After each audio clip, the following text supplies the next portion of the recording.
same-day and on-demand delivery to their customers. I bet you wouldn't guess it, but looking at these guys, they're part of a $20 billion a year market. Now that does not even include the size of the market for the businesses who are actually sourcing their own delivery staff in-house. So who needs delivery? There are plenty of local businesses today that depend on delivery every day. These are your local bakers, your local florists. Then there are companies who need to compete in today's marketplace. Macy's just announced 2 weeks ago that they're experimenting with same-day delivery. So what are the options for business owners? Your first option is probably hiring a guy that looks like this. But this means you don't have enough work to keep him busy full-time. So that's high turnover and lost wages. Your second option is hiring a courier. But let us show you what we're up against. Here's some undercover footage that our team took of an actual delivery in Chicago. As you can see, that is a terrible way to represent your business, and it results in lost business. But by the way, we ended up taking over that account. In many cases, the delivery is the only interface that business has with a customer. Essentially, it's like a UI and the UX of the business. Having bad delivery is like having a horrible homepage. It should not be an afterthought. Delivery should be the first thing I think about because, again, it is a direct representation of who they are as a brand.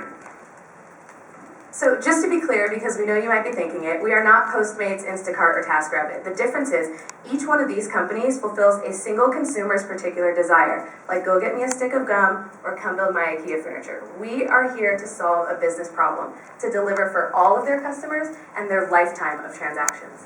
In 8 months, WeDeliver has not lost a single merchant partner. We attribute this to our focus on the business. We're gathering intelligence. We're like knowledge workers. We know who their best customers are, how frequently they get things delivered, who they're delivering, and for what reasons. We're capturing anniversaries, birthdays. We are making ourselves fundamentally irreplaceable for a local business. That's right. The other way we're making ourselves irreplaceable is with our experience.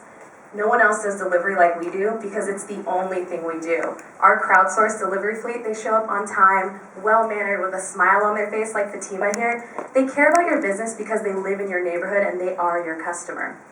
Our tech experience, it's very similar to the Uber experience, where both the customer and the business get to watch the delivery in real time and follow along with photos. Now the business has all the tools they need to show the customer exactly where the product is in the life cycle. So let's have a look at the model. It's really simple. WeDeliver makes revenue off of every delivery we facilitate. 70% goes to our delivery specialists, 30% comes to us.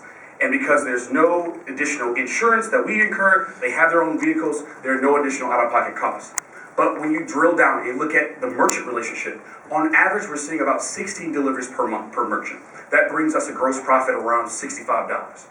Now, on a cost of acquisition for every merchant that we bring in, it's around $400. That means that we break even on every merchant within 6 months. And again, we don't yet know the lifetime value because we've had no churn.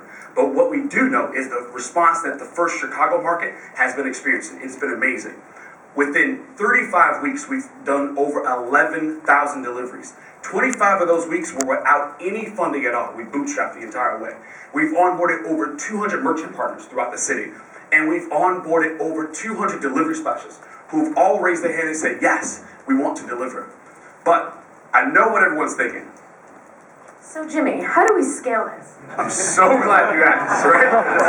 How do you scale this, right? So we believe we've only tapped about 2% of the market in Chicago. We're going to continue there, but we're going to also open up in other high-density markets like Boston, San Francisco. But again, we don't stop there because we've already begun integrating with major platform providers like Grubhub Seamless, Zuppler, Shopify, AutoZone. Through these technology partners, we become the bridge to technology companies who need to enable delivery in their applications. So I'm actually really happy to announce I'm like super smart because today we're opening up applications for access to that API. If you're a developer and you need to enable delivery and on-demand in your apps or your web apps, guess what? You can apply and have access to this API. So those companies that Yellow mentioned earlier, like TaskRabbit, Postmates, they theoretically can become customers of WeDeliver. So we're not just bringing on developers, we're also inviting investors. We've already raised $800,000 towards our initial $5 million run from an amazing group of investors. The CEO of Morningstar, Joe Mansueto, Shraddha Ardwal, who is rated one of the top 100 entrepreneurs in the US, and the co-founder and CTO of Belly, have all joined in to help us scale this business. So again, we're WeDeliver, and we would love to take your questions.